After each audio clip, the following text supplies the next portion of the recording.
Hello everyone, welcome to Season 7, Episode 6 of I See Bad Movies.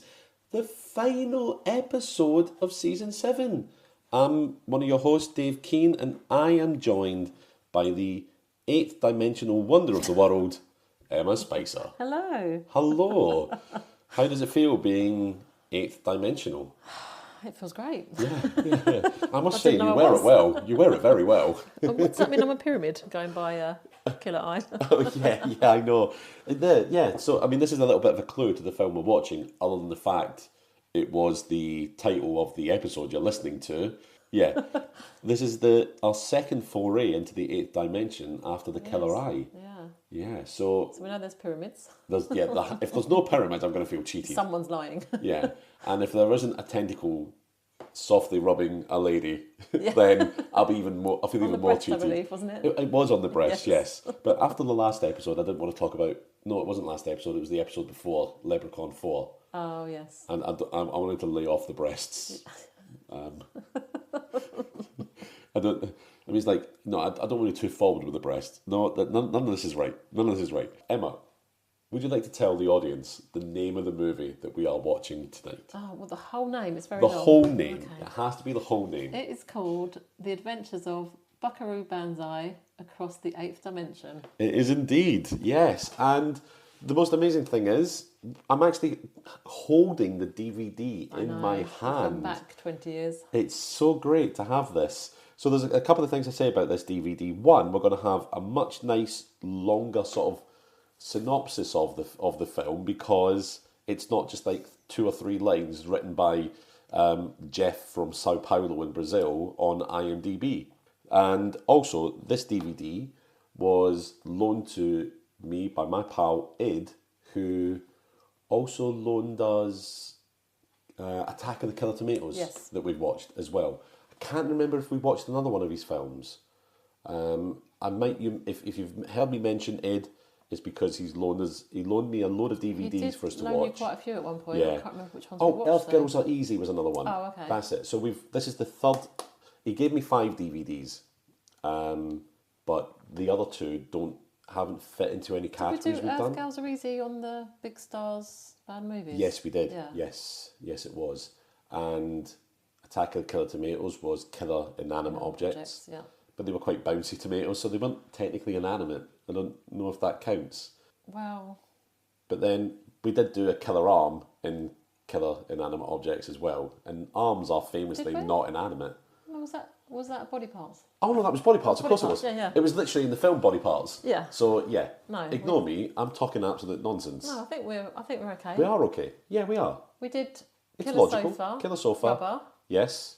Did we do Carousel. drones? Was there drones, or did we not do that one? No, we that was watched an a idea. film about a killer drone ourselves. What, just for fun? Just for fun, yeah. But when it came to doing the killer inanimate objects things, we were like, that film was so bad. Yeah. We are not watching it again. Yeah. So what were the 6? So Rubber, Killer Sofa, Killer Tomatoes, Carousel. Oh, There's what 2 else more. was there? Yeah. Oh, I don't know. I can't remember what we did. Yeah, I can't remember. I mean, it's almost like I could just look it up in the episode list, but That'd I'm be not too much gonna. like hard work. It's far too much like hard work. This is podcast brain. I'm hoping that there are listeners right now going, "You idiots! It was this. It was this. You spent 2 evenings watching the film and talking about it. How can you not remember?" But it is. I think it is literally podcaster brain, or we're pretending we don't know to foster engagement with social media. Yes. No, we're too old. We don't remember. Just can't remember. We really That don't. series was quite a long time ago, wasn't it? I think. Was it? Yes, it was. I think Killer Inanimate Objects was either season 2 or season 3. Yeah. See, I can't even remember I what know. season it was. That's pretty bad. It is bad. But we do only release an episode every 2 weeks, so it has been... A long time. If you think, we are on episode 42 now. Yeah. So that's 84 weeks. Well, 82 weeks because, yeah. Wow. Yeah. 82 weeks. That's a year and 30 weeks. I'm so good at math. I'm so good at math. Right. However, what I'm not good at is reading out the synopsis. Shall I do that? Yes, please do. All right, so let's have a little look at what this movie is all about. So, the very oddest good movie in many a full moon, Buckaroo Banzai combines humour, imagination, a little oriental mysticism, and a host of sharp performances into very chic sci-fi. Oscar nominees Peter Weller and John Lithgow team with Emmy winners Ellen Barkin and Christopher Lloyd for a fiendishly clever, action-packed adventure in an outlandish world you'll want to visit again and again. Brilliant brain surgeon Banzai, Weller, just made scientific history, shifting his oscillation overthruster into warp speed. He's the first man ever to travel to the 8th dimension and come back sane. But when his sworn enemy, the demented Dr. Lithgow, devises a plot to steal the overthruster and bring an evil army of aliens back to destroy Earth, Buckaroo goes cranium to cranium with the madman. Cranium to cranium. I know. It's like, sorry. I mean, it's just like it's a way of saying these guys are smart. They're not going head to head. They're going cranium to cranium. That's what brainy people do. It is. They still headbutt each other, but they just call it craning. Yeah. I'm going to crane you. Yeah. Maybe. No. No, I don't think anyone's ever said that.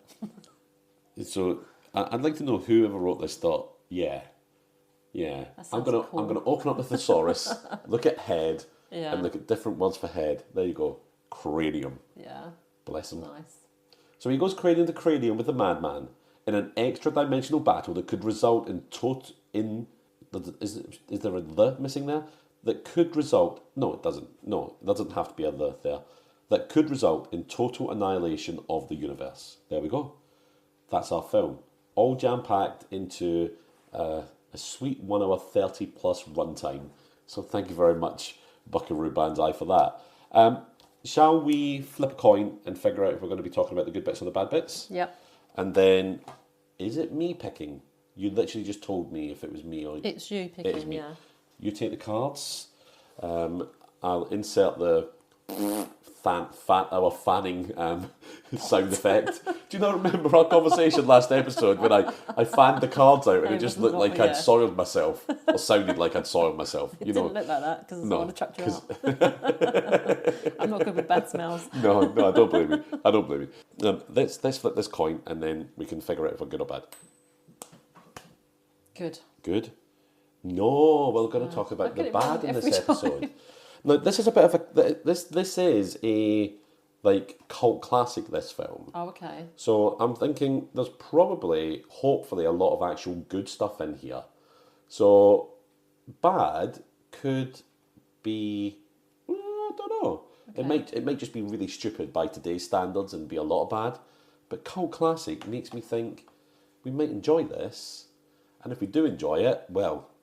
The flip side is going to be a great episode, I think, isn't it? So, yeah. Anyway, right, so shall I pick the cards and then we'll see where we are? Supporting cast. Okay. We have actor. Yeah. And we have special effects, always good for sci-fi. We've got costume. That's normally a good one for these sorts of things. 100%. And stunts. Okay.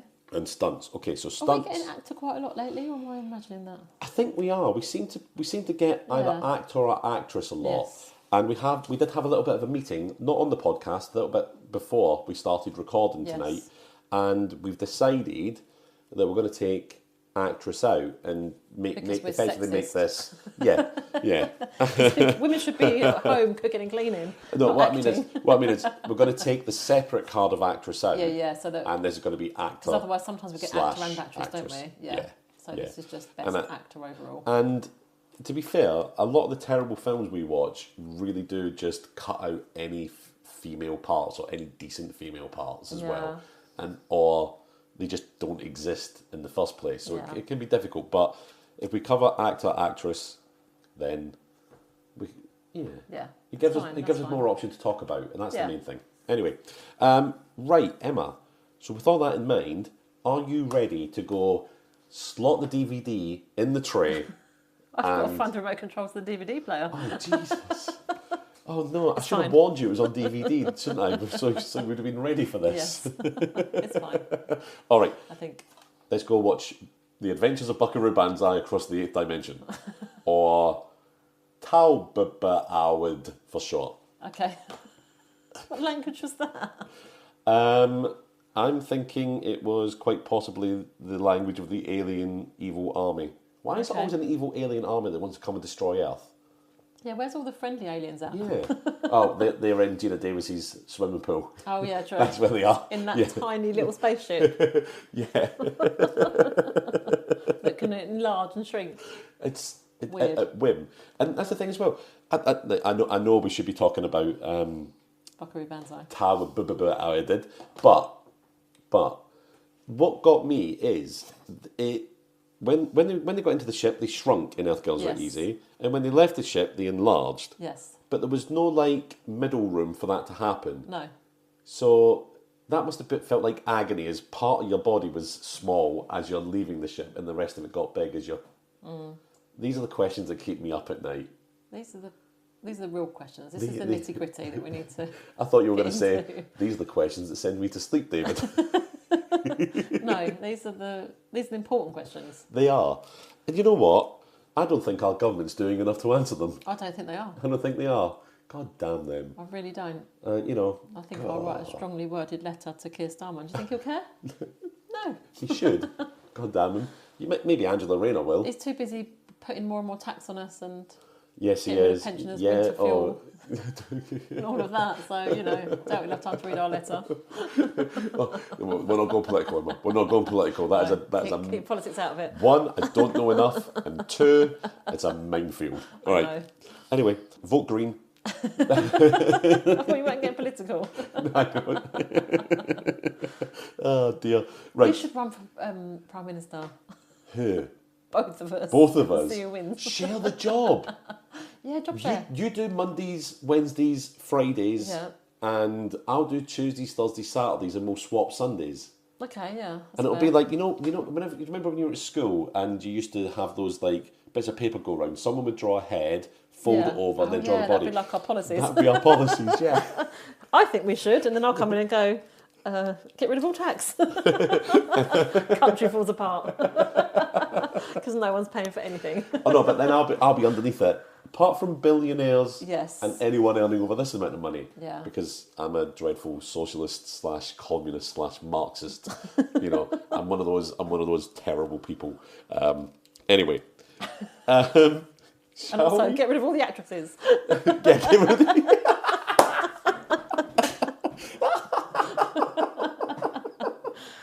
No females in this film. Do you know what? Killer drones everywhere. Yes. Yeah. You an actress? Killer drone suddenly appears. Sharon, I tell you what. This film better live up to this intro. Better do, yeah. All right. It better be good. It's our last one as well of the season, so it better be good. Unless, have we spoken to our listeners about our possible plans for an upcoming season? I'm not sure. I don't think we have. So I won't spoil it. Okay. I won't spoil it. Oh, but you tease. I know oh yeah, I know. Yeah. Got to treat him mean and keep him keen. Yeah. Don't you? All right. Let's go watch this film, shall we? Yes. All right. Let's do it.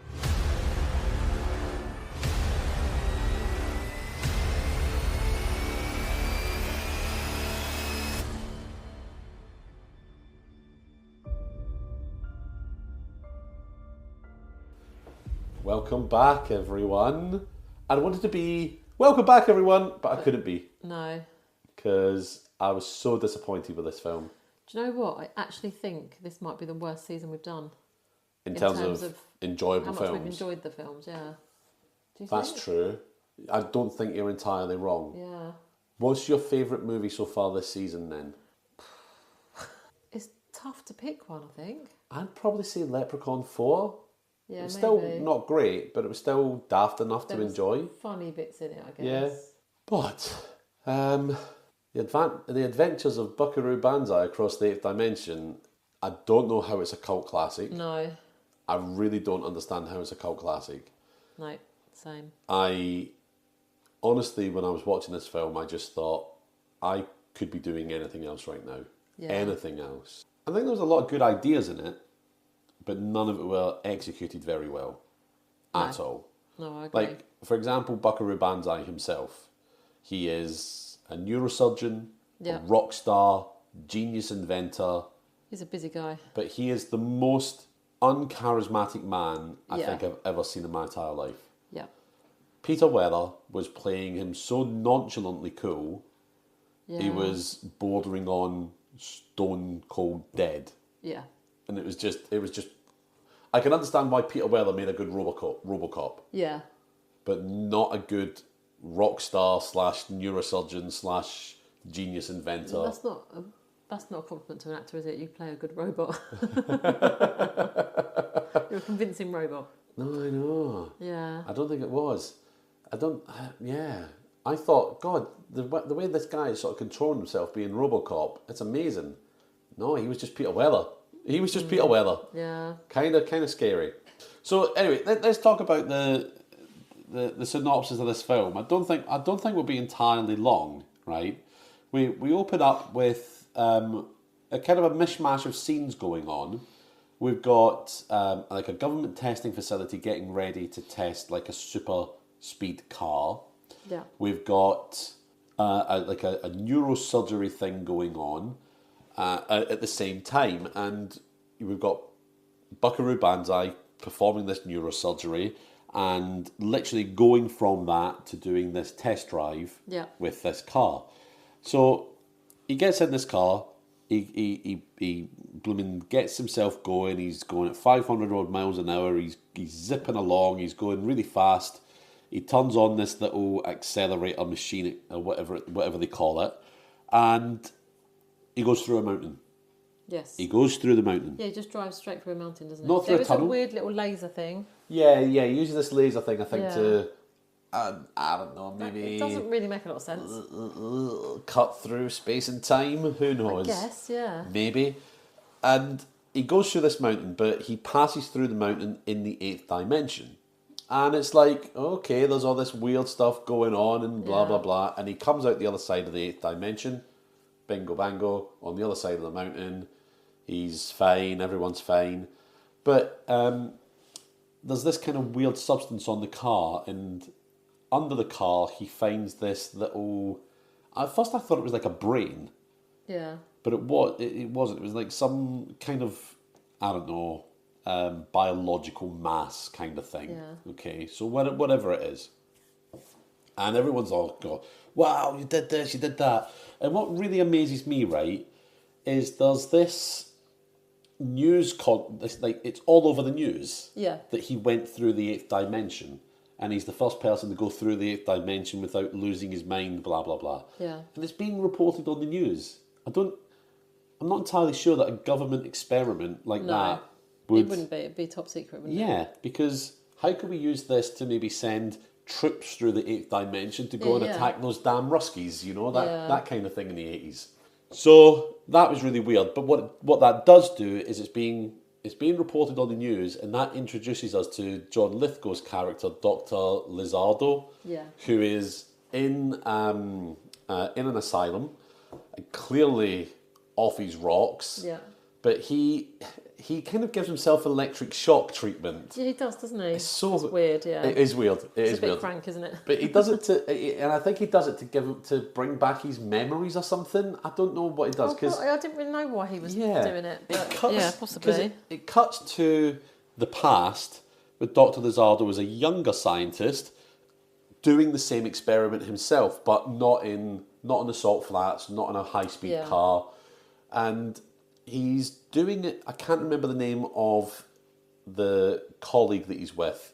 It's a young Japanese man, but that is also Buckaroo Banzai's consultant as well.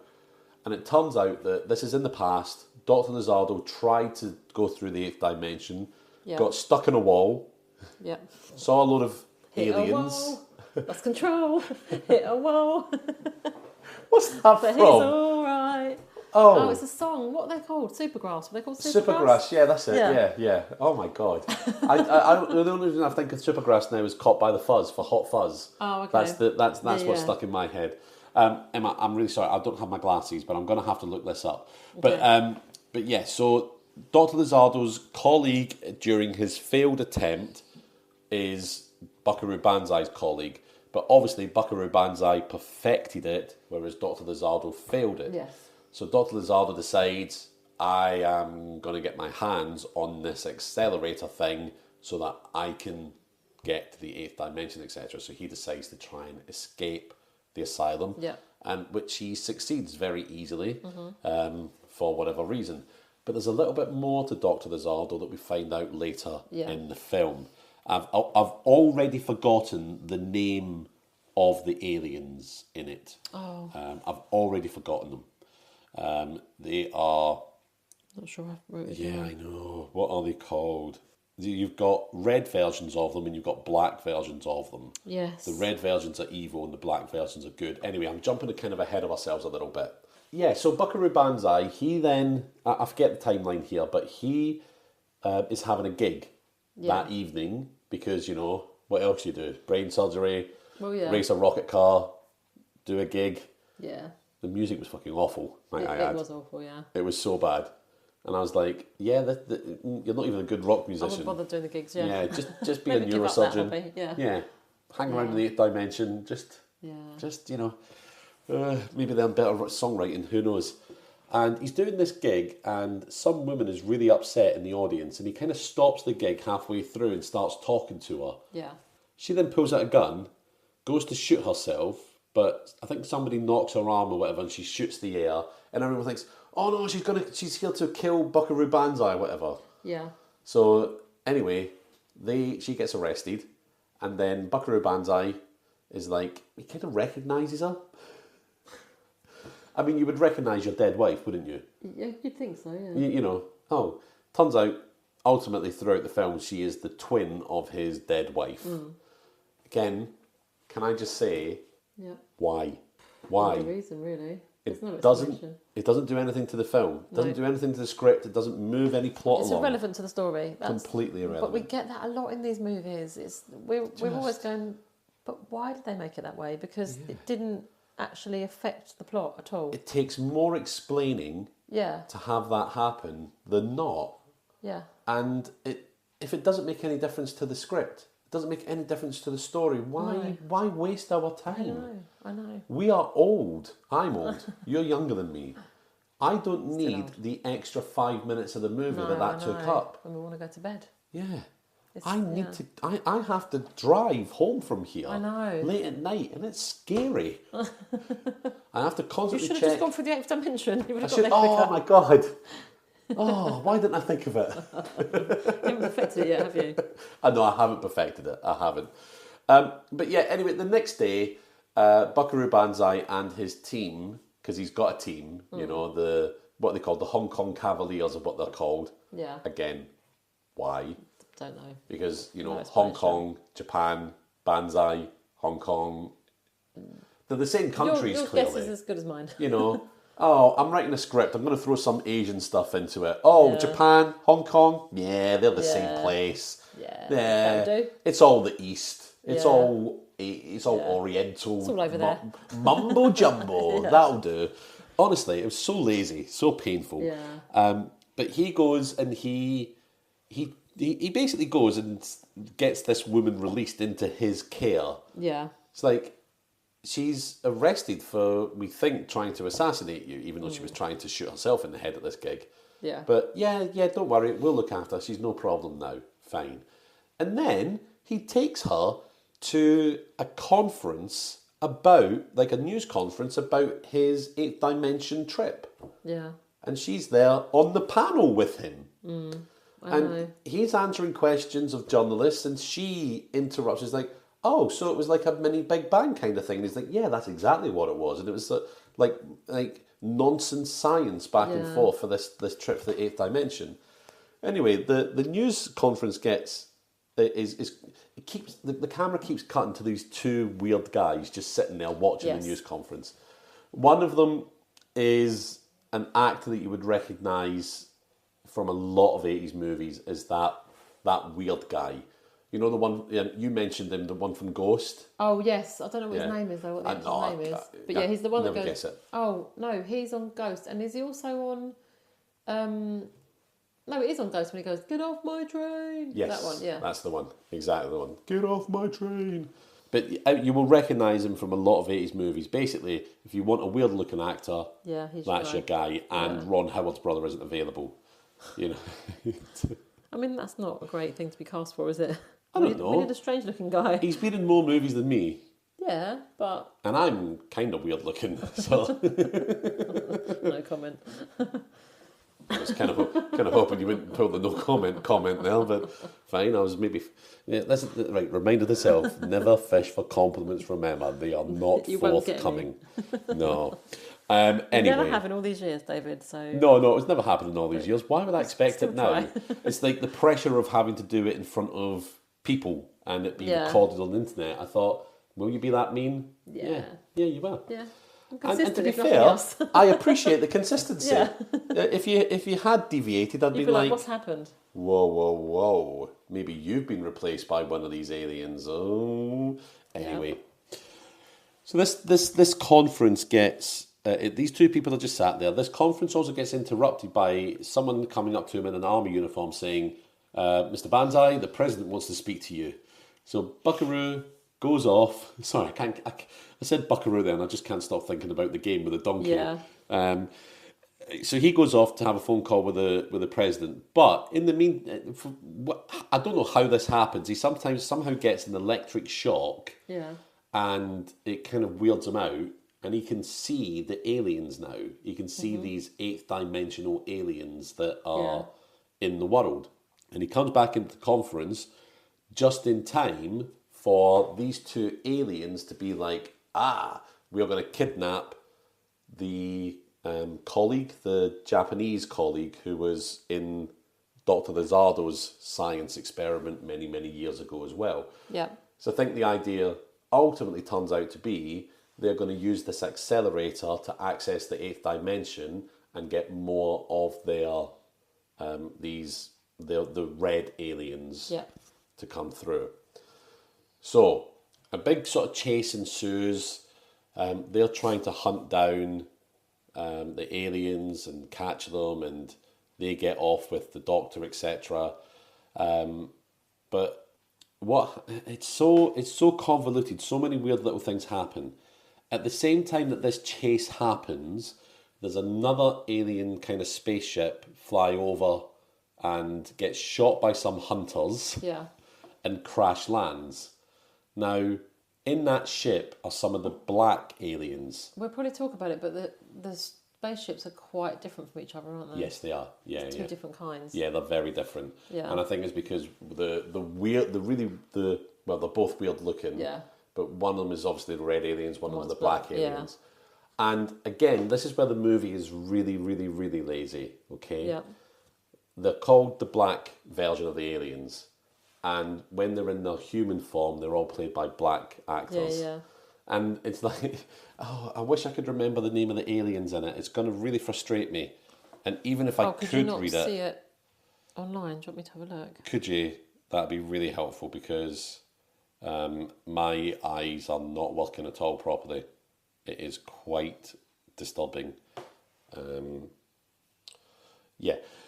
So this ship crash lands, but it's got good aliens in it. One of them tries to get out, falls, bangs their head and dies. Sucks to be them, right? Lectroids? Lectroids, yeah. So you got red, yeah, that's it. Red lectroids and black lectroids. Excellent.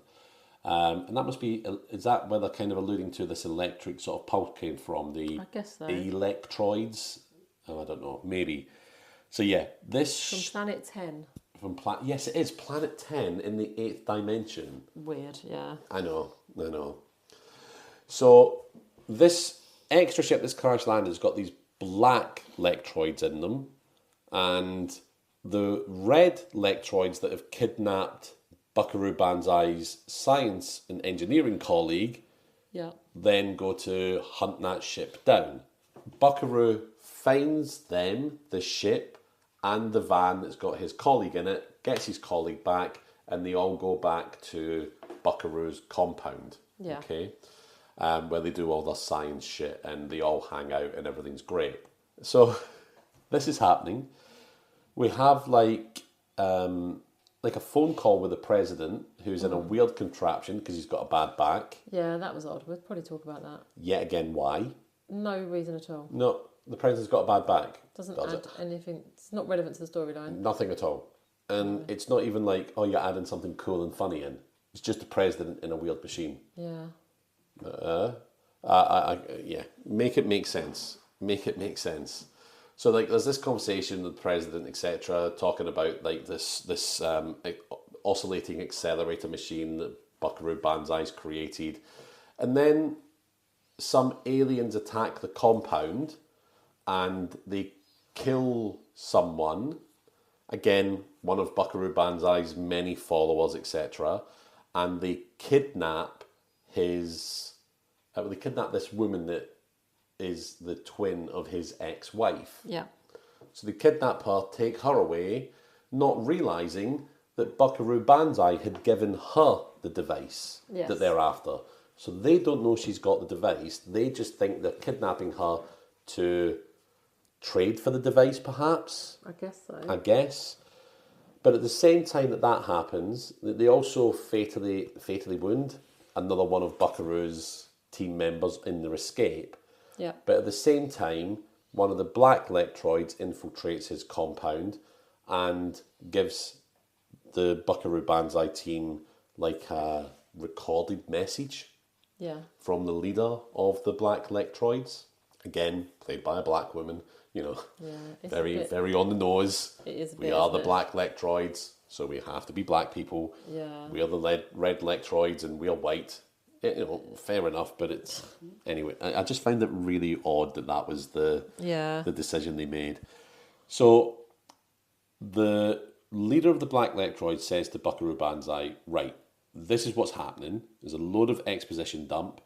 You need to stop the red Lectroids from getting this device, because once they get this device, what they're going to do is open up to the 8th dimension." So that more red Lectroids can come in. And she also points out that in Dr. Lizardo's experiment, he entered the 8th dimension, but his mind was taken over by the leader of the red Lectroids, whose name is something like John Warfin or something like that. Mm-hmm. So this leader of the black Lectroid says, right, you need to stop them, because if you don't, what we're going to do is we're going to make an attack on Russia, make it look like the Americans, so that the ensuing nuclear war kills off all the red Lectroids. Yeah. Slightly convoluted plan, maybe? Slightly. Slightly, why not? Anyway. So they're like, yeah, great, we're going to have to really deal with this. Now, at the same time, not at the same time, sorry. They then decide, right, they're going to go and storm the area where the red Lectroids are. You can see, like, we've literally only done the synopsis for 20 minutes, okay? Yeah. And we're getting right to the end of this film, because there's there not... isn't much of a storyline. Well, no, because there's not much of a storyline. There's just a lot of nonsense that happens. Yeah. Absolute nonsense. It was, yeah. So we have... They storm the red Lectroid's place. Ellen Barkin, who's playing the twin of his dead wife, is kind of being tortured for information. Still no one realizes she's got the red Lectroid. She's got the oscillating accelerator, whatever it is. Yeah. And she gets rescued by Buckaroo Banzai. There's a little bit of a spaceship fight to destroy Dr. Lizardo, i.e. Dr. Lizardo, a.k.a. John Warfin, a.k.a. the red... Oh, that's so difficult to say. Red Lectroid. Red Lectroid. Yellow Lectroid. Red Lectroid. Yellow Lectroid. It's so hard for me to say. But, yeah, Dr. Lizardo dies, Buckaroo saves the day, and then we get the dreaded thing at the end of this film. Buckaroo Banzai will return in Buckaroo Banzai and the Wild Crime Syndicate or something like that. Thank God that film was never made. That's literally what happens in this film. Yeah. Buckaroo Banzai goes into the 8th dimension. Buckaroo Banzai saves a woman from prison. Buckaroo Banzai plays a gig. Buckaroo Banzai has a news conference. Buckaroo Banzai's colleague gets kidnapped. He goes and rescues him. Buckaroo Banzai is then told that these red lectroids are going to take over the world, and if they don't stop them, the black lectroids will stop them by destroying the Earth. And then they stop the red lectroids, and that's it. Yeah. And it did not need to be an hour and 40 minutes long. It definitely didn't need to be that long. I'm not even entirely sure it had to be made. Half an hour, you could have. Half hour, short film. Well, yeah, or just don't make it at all. Yeah. YouTube short, 30 seconds max, done and dusted.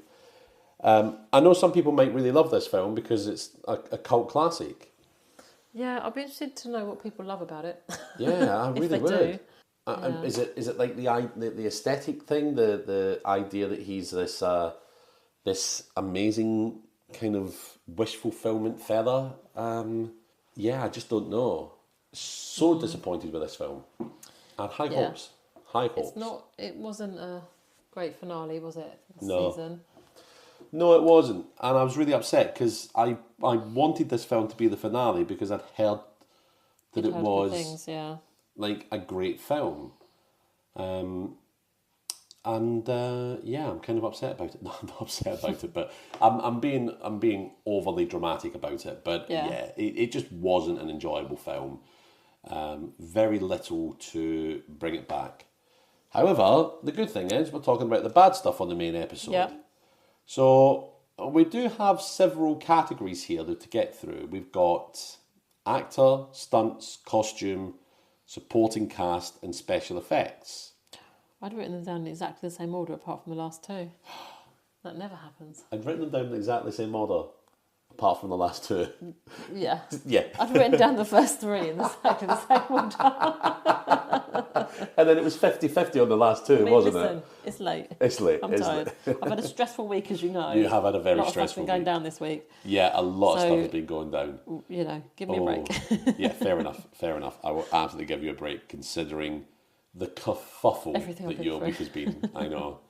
It was mind blowing. Let me just put it that way. Yeah. Absolutely mind blowing.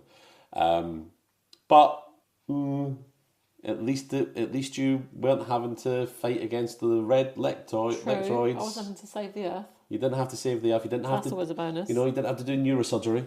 No, true. It's not exactly brain surgery, is it? It's only Wednesday, and I feel like it should be Thursday or Friday. So I get some sympathy. It's very fair, very fair. Have you ever seen that Mitchell and Webb sketch where Robert Webb? Yeah, it is Robert Webb, isn't it? Yeah. Yeah.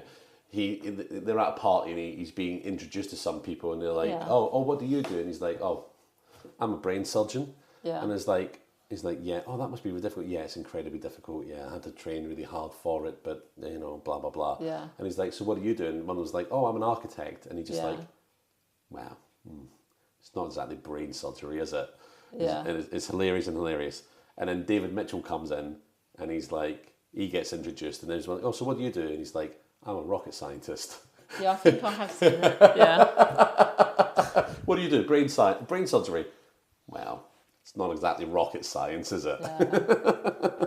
It just made me laugh so much. But like the idea of like Buckaroo Banzai being like, he's a rocket scientist for one, and a brain surgeon. Oh dear. But anyway. There's a Dr. Seuss quote, and I can't remember it, but there's a Dr. Seuss quote where someone said to him, he got introduced to somebody and was like, what do you do? And he's like, I write children's books. Okay. And the guy says something like, oh yeah, I think I'd quite like to have a go at writing children's books. And it's something like, he says to them, yeah, I'd like to have a go at brain surgery. But it's not that easy. Like, it's not, you can't just turn your hand to another profession. Like, it's people really downplay. Like, I mean, I've had it in my job because I'm a graphic designer. Sure. This isn't the only thing I do, by the way. If that's news to people. Well, you mean... It's not paying the bills, this podcast. No. But people And it never will. Well, one day maybe. Maybe one day. But, yeah, people just are like, oh, you faff around with pictures. I'd like to do that. And they're just like, oh, you make things look nice. And so many people just think they can do it. Uh-huh. When we advertise for jobs... Some of the CVs you get, you're just like, you've got no experience, you don't know how to use the software, you haven't got a clue. But people just think, oh, that's easy, I can do that. Oh, absolutely. Yeah, so I get it. I was, many years ago, I was unemployed for a while, and I was applying for jobs and really struggling to find something. I was literally changing career and all that sort of thing, looking for all sorts. Yeah. And I went to this kind of like thing where they look at your CV and help you rewrite it and get it right formatted. And funnily enough, it was really helpful. And the first job that I applied for with my new CV, I ended up getting, and I'm still in the job. Yeah. But we were sitting around talking about CVs and our own CVs and all that sort of thing. It's just like some sort of introductory thing. And this woman pulled out her CV, and it was an acrostic. You know, those. It was like a poem, but it was curriculum vitae down one end, and everything about her was just, I think I must have. That's atrocious. I must have, and I thought that would go straight in the bin. Sorry, I've been on the interview panel quite a lot. There's so many, and I'll just be like, "What the fuck? No, that's going in the bin." And I think that's the thing, isn't it? I'd have a laugh at it first. Yeah, I mean, I don't know if I should put this out in public. But you've told me before about many people that have applied for jobs at the council, even so much as sharing their own websites with me. Oh, that's fine, because that's their website. And that's because it's public. That's public, isn't it? Yeah. So if they've got a website, I can show you the website. Oh, my God. You've never actually shown me their CVs. Oh, no, I haven't shown you. You've never done that, because their applications or anything. That's absolutely but I've shown, I've said to you, have a look at this website, which is fine, because that's and it's domain. Like, oh my God. It's just shocking. Well, we had, in my old job, so again, graphic design, we had somebody apply for a job once, and they'd never done any graphic design whatsoever, and their CV was like a 4-page like booklet, folded like A4, and it was bright pink. Oh. And it was all about them. It's just like they'd done it like sort of to look like a magazine all about them, which was weird. And they'd use a picture of them. They were a barmaid. Okay. So I'd use a picture of them behind the bar, and I was like, being a barmaid has got no relevance to being a designer whatsoever. And what the hell is this booklet thing that you've sent in that was just hideously designed? Like, you're going for a job as a designer, and this thing's hideous. And my mum said it was lovely. We used to get things like that, and we had like a guy he'd worked with horses, and I was like, there's nothing, again, no experience at all. Like, just... People just think, oh, I'd like to do that. Yeah. So I'll apply. It's like, you'd like to do it, train to do it then. And then you might have a chance to get a job. But, yeah. I'm just clip art at school. It's one of those jobs that's just like, people just think you're faffing about with, pictures and making things look pretty. And it's like, well, actually know quite a lot of software. Mm-hmm. And I do like digital, I do web stuff, we've just started doing video and animation. Mm-hmm. There's quite a lot of knowledge there. Yeah. Working with printers, getting it all ready for the print, all that is. And also, creating our bloody logo. Yeah, I know, exactly. It's like amazing. Which you still haven't got a sticker of on your laptop. No, I know, because I don't have any stickers. Oh, we need to get some stickers. It's really expensive getting stickers. Oh, is it? Yeah, it is. I'd have to get like a massive job lot. I could print some. I've got sheets with only small. They're only small though. That's all right. Is that all right? Yeah, it's fine. What I've we could do got some then? that are like little round. Yeah. Sheets with stickers on them, and you just print onto it, and then. Because that could be like a bonus for joining the Patreon. Get an I See Bad Movie sticker. Yeah. Why have we never done this before? I've only just thought of it. You've only just told me, yeah. I've only just thought of it myself. The stickers I've got are quite small though. I could get some bigger ones. And we could print some off. That'd be easy enough. I would absolutely love to have an I See Bad Movie sticker on here. Badges? Badges, you say? I don't think I could stick the badge through my laptop. No. That'd be a bad idea. But you could wear it to parties. Wear it to parties. And I'd be like, oh, hey, Dave, what's this cool badge you're rocking? Oh, that's my podcast. Oh, car bumper stickers. A 40-year-old white man with a podcast. You do surprise me. Yeah, I know. That's unheard of. I know. I just felt, now's time for a white man to have his voice heard on the internet, you know? There's just not enough of them. There just aren't, you know? But at least what I'm doing is I'm giving equality, and 50-50, I've got you along. Yeah. Yep. That's the only reason I'm here. It is. You're a diversity hire. Yeah. Yeah, you know. I mean... Yeah. I mean, if you're a black lectroid, then it'd be even better. I was going to say. You know? Yeah. Afraid so. Anyway. Right. Now, well, I mean, what order do we want to go in? In the same order that we've written down for the first three, or and then who knows at the end? We're going to keep on the edge of your seats, people. We're going to keep you guessing. We really are. Right. So, do you want to start with actor? Yes. I think I've probably given away my bad actor. So, is your bad actor Buckaroo Banzai? Yeah, it absolutely is. / RoboCop. God, what was your thoughts on him? Well, just like you said, no charisma whatsoever, and for a lead character, it's kind of a given, isn't it? Kind of, if you're the lead in anything, surely you've got to have some sort of charisma and some sort of personality. Yeah. And like you say, it was just not convincing as a lead character, I guess. No, I understand like being cool. You know, you want him to be cool, so but he's still got to have something. He's not got to be over the top, or whatever. But there's some sort of. You've got to be cool. You've got to have the riz. You've got that. Kids say. The riz. I said that in front of my son, and he told me never to say it again. You know, it took me an embarrassingly long time to realise that riz is charisma. Yeah. That's sad, isn't it? Why did I not get that? I knew that. I did know that. Are you just saying that? No, I did know it. No, I did. Yeah, I said it in front of an 11-year-old. Yeah, that's and he was like, unforgivable. Never say that again. So I said it obviously several more times on that car journey, and then just to annoy him. Dig it in. Because that's my job as a parent. So yeah, too right it is. Yeah. Yeah, so you had the same. I did have the same. What did I put down about him? I said the only actor that can make a brain surgeon / genius inventor / rock star lack any charisma. Seemed boring, yeah. And I actually put playing it so cool, he's dead cold. Yeah, I think it really is. I mean, I don't remember Peter Weller from anything else other than RoboCop and this. No, I don't actually. And I'm sure, you know... He probably has been enough. I'm sure he has been. 80s, 90s. But I just don't recognise him from anything. No. I think he was in a film where... And if anyone's listening to this, please give me some wrong. There was a film when I was young where there's a rat in a house and the man tears the house apart trying to find this rat and kill it. Okay. And it's like a sort of black comedy. He ends up in a completely destroyed house, destroying it. In my mind, I'm sure it's Peter Weller that's in that film. Oh, okay. Do you know what the film's called? No. Catch That Rat. Rat in the house. Rat in the kitchen. What am I going to do?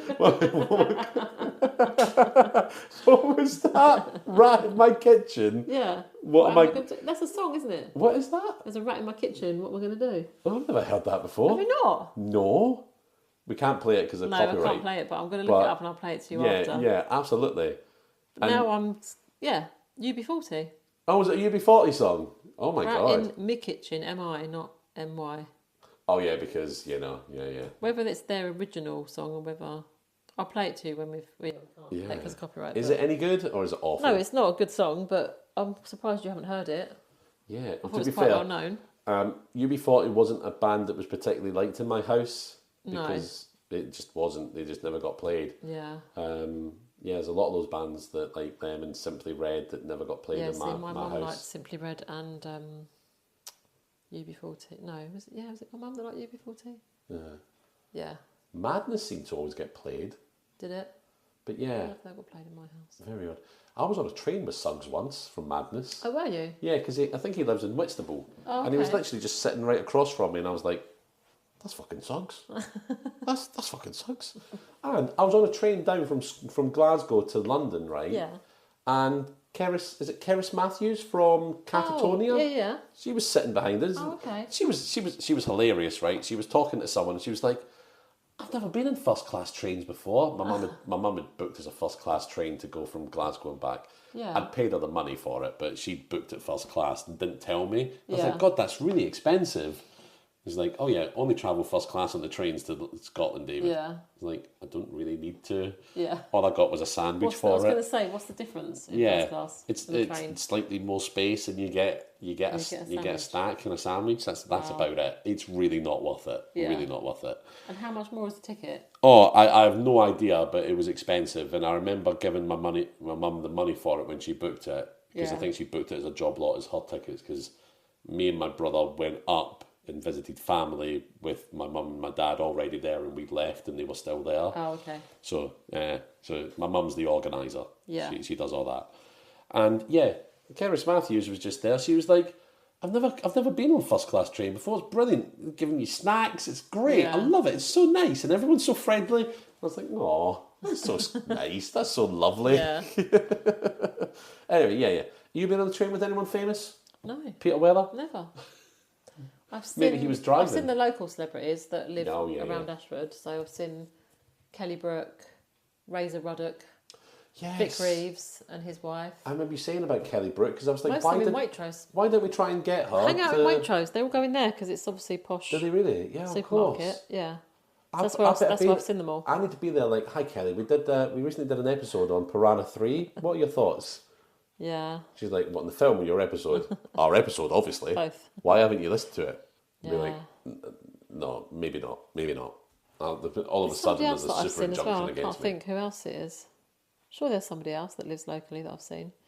But yeah, I haven't actually talked to any of them. I've just seen them. There's nobody famous lives in Sittingbourne, I don't think. If they do, they're keeping it really quiet. Paul McCartney doesn't live that far away. He had his birthday at a local venue. Oh, yeah. So he doesn't live too far away He's not either. many miles, is he? No. So yeah, we've got quite a few I around remember here. when I lived in Faversham, Bob Geldof had his 60th birthday. Yeah. And loads of celebrities came to Faversham for that. Oh, okay. I never went into celebrity spot. Yeah. But the streets were lined with people just watching them go up to his house. And my friend, their daughter, said to a guy, "Who are you? Are you famous?"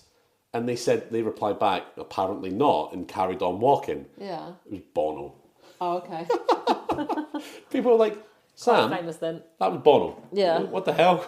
Yeah, but then I suppose even recognise him. Like most people, if they're mega famous, even if you're not into their music, you are aware of them, aren't you? Yeah. You've seen them. But I guess some people would. If you just yeah. have no interest in and that sort of especially, music. I mean, if you think of Bono, you probably think like the Bono that you've seen on the telly or years ago in videos or whatever. You might not recognise them. Yeah, absolutely. I still love that. I know we've moved on from the podcast a little bit, but we are still kind of talking about a rock star. Yeah. I love the fact that, that old story, how true it is or whatever, when Bono was stopped the audience in a gig and he starts clicking his fingers. And he's like, every time I click my finger, a child in Africa dies. Yeah. And this is a gig in Glasgow, as the legend goes. And everyone's dead silent because it's a really poignant moment. And you just hear this voice from the back of the audience, "Stop clicking your fingers then!" True. Good point. It's a good point, but what a bastard. I really went off U2 when they put their album on the iPhone and you couldn't get it off. It was like, I don't want this U2 album on my phone. Just don't want it. Clearly your phone wanted it. They had to patch. No, it was like on the new phone release, and it was like whatever it was. They released their album and it was included in every single iPhone at the time. Yeah. And then iPhone had to release a patch where you could remove it. About this, yeah. Very odd. Anyway, from one rock star to another, Peter Weller, just so underwhelming. Yeah, so dreadful. That's the right word, underwhelming. Right. What about special effects though? I thought you had stunts next. Oh yeah. Sorry, I'd skipped. See? Sorry. I thought, I'm sure you just read them out and I've gone, yeah, they're all the same apart from two. Yeah, I don't know what happened there. I literally was looking at actor, and then the next thing I saw, I had special effects on my screen. Having said that, I haven't got any bad stunts, have you? I do. Oh, okay. Oh, no, wait a second. I think I should have put this in special effects. This is why I'm getting confused. Because it wasn't a stunt. It wasn't a stunt. It was him going through the mountain in the 8th dimension, which is definitely special effects weird. There wasn't really any stunts, apart from maybe one thing that you pointed out to me. And I was I might have that in good. Is it this? Jump. Yeah. Oh, okay. Oh, it's in good. All right. Yeah. Okay, fair enough. I'll leave you to that. All right. Did you like it? Yeah. Just because it made you laugh. Yeah. Okay. Yeah, fair enough. I won't make that up then and add that in at that point because, I've written a stunt as special effects. So remind me when we get to special effects that I go back and read that one out. Okay. So I don't have anything for stunts really either. There wasn't really a stunt-based film. No, there wasn't. Yeah. Which I think is a real shame because you could have had loads of stunts. Yeah. Could have had loads. We could have done. But we didn't. What about costume? Costume, I have said, so, when they're watching the hologram, is it quite near the end? there's a hologram of an alien, isn't there? Yeah, the black and they're watching that, but they have these masks on, and literally, not even exaggerating, it's bubble wrap. Yep. That looks like it's got like parcel tape around the eyes and around the edges. That's what it looks like, and I just thought, you've not gone to a lot of effort there. It was exactly what it was. I think it was. I do think that's how they were made. Also, the aliens. Oh, go on, yeah. The aliens reminded me of District 9, you know, the movie District 9 with... What's his name? The guy that was in the Sholto Copley, I think it is the name. Is that? I think that's how it's spelled, Sholto Copley. Yeah, you know when he turns into the prawn? Yes. The faces kind of reminded me of that. Yeah, but very 80s versions of them. Yeah. But they also had like... almost like a ruffle neck thing that would... kind of like... you see in old paintings when they've got like a big ruffle around their neck. Oh, yeah. Although when I looked at it later, I thought it was more like a feather boa. But it was something like that, feathery around their neck. Yeah. It was a weird... It was a very weird costume. It was, wasn't it? It's very strange. Yeah. It didn't... I just didn't really think they were very convincing. And I also think you've kind of got a head that looks... it didn't look like an alien, more like a creature. Yes. Like, you know, like I say, like the prawns in District 9 or... some sort of ant or something like that. But then just totally lost it on the costume. Just like, what was that costume all about? There was so many weird design decisions. Yeah. And I think all these sorts of weird sort of design decisions were literally to be like, haha, look how kooky we can be. Look how weird we can be. And the aliens suffered from that. It just didn't really work for me, for the aliens. And then there's also a man who comes in at the convention to take someone hostage. Yes. And this isn't really costume, but I just had to mention this because it was ridiculous. He's put tights over his face, I'm assuming to hide his identity. Yeah. But they're the thinnest, most transparent tights you've ever seen, so you can see his whole face. And they only cover the bottom half of his face. The top half completely uncovered. You can completely see what he looks like. Yeah. And the bit that does cover his face is transparent. Yeah. It's not like a thick, opaque tight. And it's not like it's even really tight either, squashing his nose down. You can see exactly what it looks like. It's pointless. Absolutely pointless. It would just be annoying to have on your face because you can't breathe. It's not doing anything. The look on your face when you were watching that was like... you can see his whole face. This doesn't mean... What the hell? Was that a little throwing comedy bit? I don't know. But it again, I think you're right. I think it was just another little throw-in comedy bit to make it look like, ha ha ha. Yeah. Look how funny we are. I do have a bad costume as well. Okay. So, in the beginning of the film, Buckaroo Banzai is doing the brain surgery with another surgeon played by Jeff Goldblum. And he's like, and they're getting on, and he's talking to him, and Jeff Goldblum's like answering questions about the surgery and that sort of thing. So it's like he's doing a little bit of an interview. Anyway, he says to him, hey, can you sing? And he's like, yeah, a little bit. And he's like, I want you to join me. And so he recruits Jeff Goldblum into the Hong Kong Cavaliers. Yeah. Can't believe... you know what's really annoying me? The fact that I remember Hong Kong Cavaliers. That's going to annoy me. Why? Like, because it's a very frustrating thing. It's like, something about Asia. Hong Kong Cavaliers. And now that's the only thing I can remember about the film is that name. I had to look up everything else.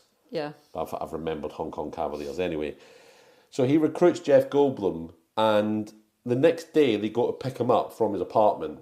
And there is Jeff Goldblum, for absolutely no reason whatsoever, wearing a really over-the-top sort of fancy cowboy outfit. Yeah, don't know what that's all about. Furry chaps and everything. Red sort of double-breasted shirt kind of thing going on. This strange swoop-breasted thing going on. Cowboy hat, the whole shebang. So I wrote that in my good, but I think I wrote that in my good because it's Jeff Goldblum, and I thought... Okay. It's a bit like, I'm Jeff Goldblum, I'll do what I want. But in the 80s? Well, yeah, I guess it was early on. Yeah. But there was no reason for it. No, there wasn't. Again, it's and just that's like... why I think it was just thrown in there. It was just like, there's no reason for this, but for him to be just like a cowboy, and I kind of like that, because I was just like, they've just gone, fuck it, let's dress him as a cowboy. There's no... See, I think no completely opposite way. I think more like, they've said fuck it, let's just do that. But it doesn't add anything, so I'm... No, but I kind of like that attitude sometimes. I think we spend so much of our lives sticking to rules and doing what people expect. Yeah. That sometimes I'd like a bit of artistic license to just go, oh, fuck it, just do that. Fair. Which is why I like people like Samuel L. Jackson that just go, I can do whatever I want. I'm a famous enough actor now. Yeah. I'll do Snakes on a Plane just for a laugh. Mm-hmm. Do you know what I mean? Like, I'll do a ridiculous movie just for a laugh. I saw a really interesting thing about Samuel Jackson. So he auditioned to be in Reservoir Dogs. Oh, okay. But didn't get a part. And then he bumped into Quentin Tarantino afterwards, and Quentin Tarantino was like, "What did you think of the guy that got your part?" Yeah. And Samuel Jackson's like, "I don't give a fuck about the guy that got my part. Yeah. You know, I don't care. He got the part that I wanted. That's what I care about." Yeah. And then Quentin Tarantino was like, "I'm writing something specifically for you. Don't worry." Oh, okay. And Jules from Pulp Fiction was born. Yeah. Because of that. I thought that was really interesting. But yeah. Samuel Jackson. Yeah. Do whatever he wants. Yeah. Exactly. Snakes on a Plane. And something amazing comes from that. Yeah. But I think I was just frustrated at the cowboy outfit thing because this film was so full of little weird things and none of them hit.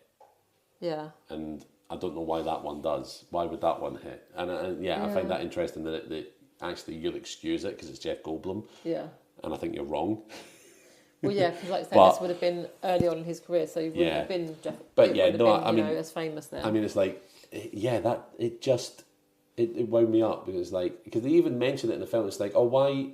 Where are you from? And he's like, New Jersey. Yeah. Oh. And I don't know. Would that have got a laugh at the time? Is there something about New Jersey and cowboys that I don't know? I don't think there is. But yeah, I no idea. I thought that was it was just something a little bit too far when it came to costumes, and I was kind of struggling for something to put down for costumes. That's the real reason, isn't it? I think, yeah. Let's be honest. And I'm desperately trying to justify it. Listen, if we've learnt nothing else this week, we've learnt it's important to be honest. Yes. So let's be honest. Yes. And the letter for this week is H for honesty. Yeah. And sponsored by the number 55. Sorry, this is very much in jokes. Yes, this is in chat between us. But maybe in the years to come when I might relay the story. Maybe at some point. Many years to come. Yeah. But yeah, I think it's too raw for now. It's too soon. It's far too soon. So one from costume. What about supporting cast? I didn't have any bad for supporting cast. I only had good. Okay. Oh, right, fair enough. Oh, interesting. So this is interesting because if I say my bad, I wonder if it's the opposite. Go for it. Let's just see. But I'm just going to say again, the Hong Kong Cavaliers, all of them. No, that's not the same as well. Good. Okay, so I think I made this note at the time, but I don't know if I was being a little bit too mean. I put the Hong Kong Cavaliers. They are just a useless bunch of terrible actors ruining every scene with badly delivered lines. There was a casualness about the lines that they were delivering. Like, they weren't acting, they were just repeating what was on the script. And it was like there was no film craft between them. No one was acting, people were talking over each other, and it's just like, I can understand, in a real situation, people do talk over each other. In a group of people do that. But in films and stage, they don't. They don't normally, no, because you need to hear the dialogue, don't you? And it's a hyper-realism kind of thing. It's not real, but unless you've got a situation where they're arguing and then you want it to be like everyone's talking over each other because they're all getting irate and not listening. Yeah. But it tends to be... Yeah. Doesn't tend to be like that in a movie because you need to hear what each person's saying. Exactly. And they're saying lines and others are doing like weird things in the background or messing about, pissing about. And it's just distracting from what's going on from the rest of it. And maybe I've just got an issue with the Hong Kong Cavaliers. I've realised this. I think I'm really going in on them. Racist. But yeah, absolutely. I'll hold my hand up. This week is all about honesty. So, Okay, fair enough. I think they might be cancelled. Yeah, might be cancelled. But I just found them really distracting. They are, again, the premise of them being like this rock band and these follows of Buckaroo Banzai. Again, nothing really happened with that. Nothing was really done with about it, other than the fact, that when Ellen Barkin goes to shoot herself and the gun goes off, they all pull out guns. They're all running around with guns when people get kidnapped. But they're like a paramilitary force as well. just so many questions that I just don't know the answer to. So many questions and no answers. And I don't think I want to know the answers. I just don't want to think about it anymore. Yeah. And that's me done. Absolutely, that's me done. But what I will say is this, though. I did go on to say, so I said, obviously, they're just a useless bunch of terrible actors ruining every scene with badly delivered lines, except one of the Hong Kong Cavaliers is played by Clancy Brown, who is, Highlander fame, the voice of, people will recognise him as the voice of not Plankton in SpongeBob SquarePants. He's a very famous actor, Clancy Brown. Yeah. Very well known. He's got a really deep, gruff voice. Okay. And you would not assume his name is Clancy. Put it that way. It's an unusual name, isn't it? It is an unusual name. But yeah, Clancy Brown is good in it, but they kill him off. Yeah. And it's like I think they gave the protracted death scene to the best actor out of them. Yeah. It's like, don't kill off your best actor. That's the only reason they killed him off. Yeah. I think actually he would have made a much better Buckaroo Banzai, to be honest with you. I think anyone would have been. yeah, absolutely. Wait a second. Stunts, we've said. Costume, supporting cast. All right, special effects, Emma. Special effects, I had... So in the very beginning, when he's driving the car, there's like a lightning effect, which is awful. It's like we've seen before. It's like the most basic. It's just like little thin blue lines down the screen, and also the laser that was coming. It was like tiny. Yeah. And not. I didn't feel like it was in the right placement for where he was like cutting through. Yeah. It just. Yeah, I always say clip arty, but you know what I mean? Like, it's that very basic computer graphic that's not, it's just not working. Yeah. And also there was 2 different spaceships. Yes. One of them looked like a piece of coral from That's right, yes. And that was the red Lecton ship. Yeah, and then the black, what are they called? Lecton? Lectroids. Lectroids. Lectons. Yeah, I thought it didn't sound right. I was like, that doesn't, I know I'm tired, but that didn't sound right. The other one looked like a fermented egg to me. Did you think? So specific. It did though. I mean, I know it looked weird, and I can't think of any way to describe it. So you know what? I'm going to go with a fermented egg. Egg ship. Yeah. I just thought it was a really odd design. Yeah. Both of them were really odd for a spaceship design. Yeah. I know we've seen a lot of the very traditional kind of spaceship. Yes. In a lot of movies, they guess they're trying to do something different, but it didn't work for me. It was. I know what you mean. It's nice to see a different design for a spaceship, but also if it ain't broke, don't fix it. It kind of has to make sense. Yeah.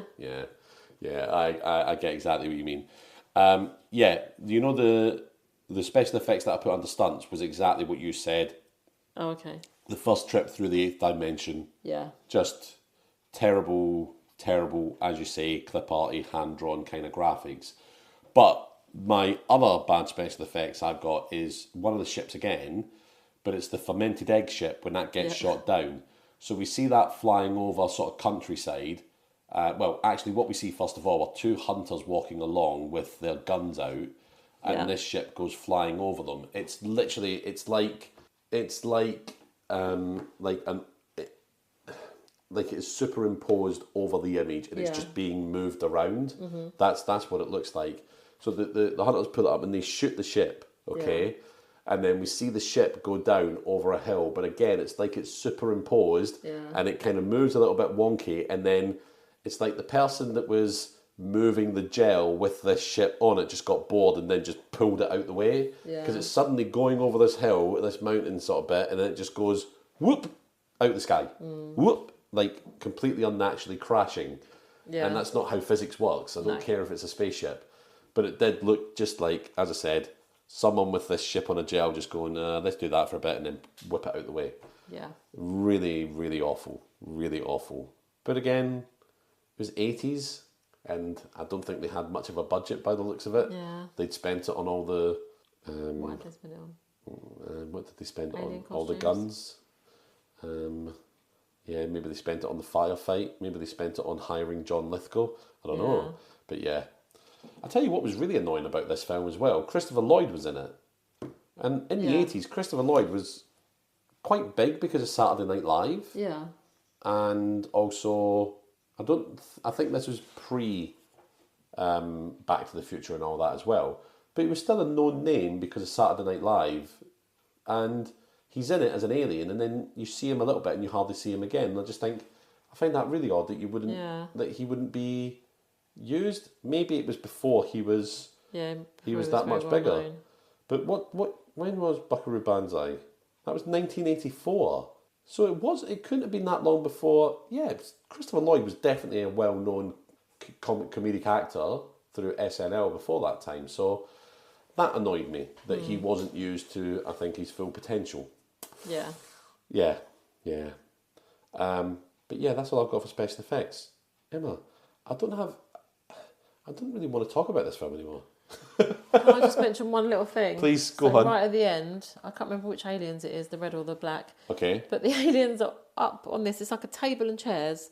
Oh, but it's ridiculously high. I don't know why it's so high, but you made a good point. How'd they get up there? Yeah. How'd they get up onto these seats? What if they're in the wee? How are they getting down? There was no ladders on the, it was ridiculously high, 2 stories. Again. It was, yeah.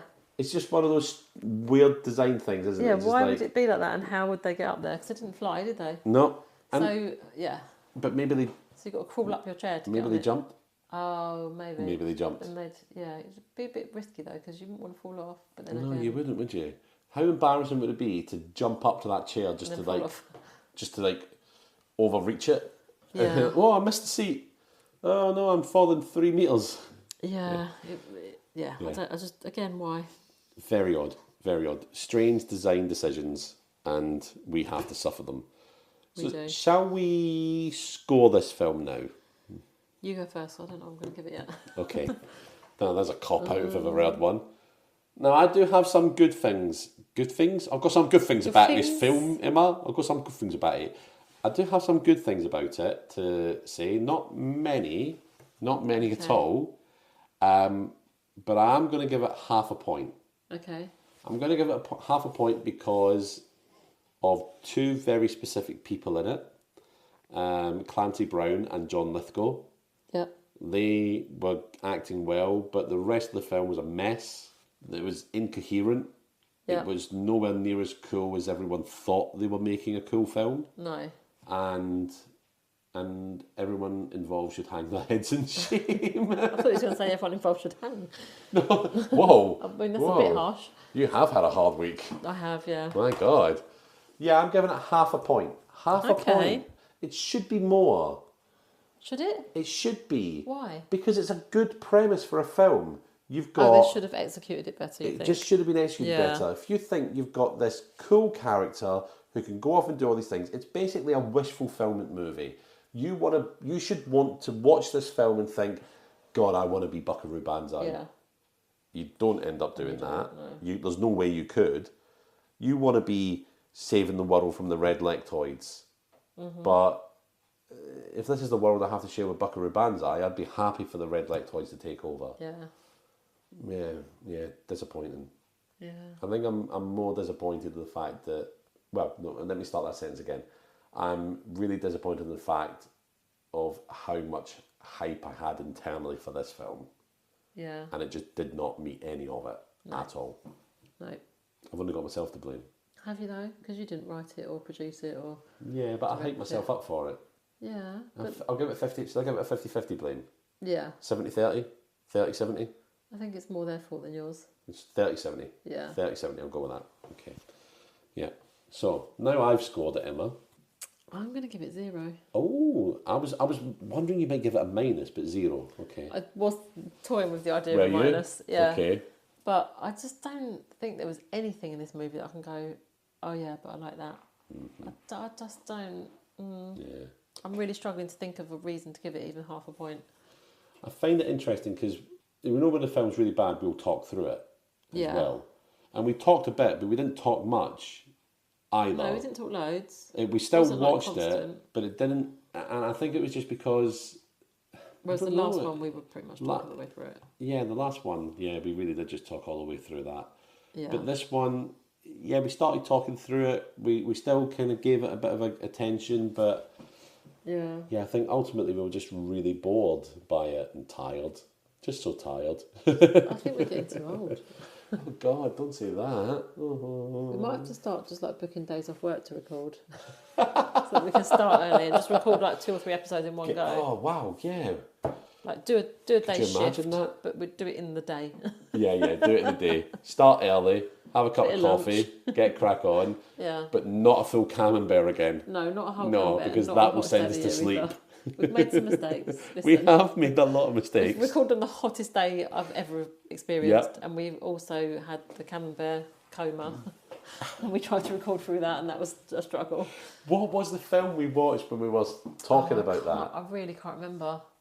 I know the one on the hottest day of the year when we had the fan going and it ruined the sound. Yes. Was actually a really good episode. I remember it being quite a laugh to record. Yeah.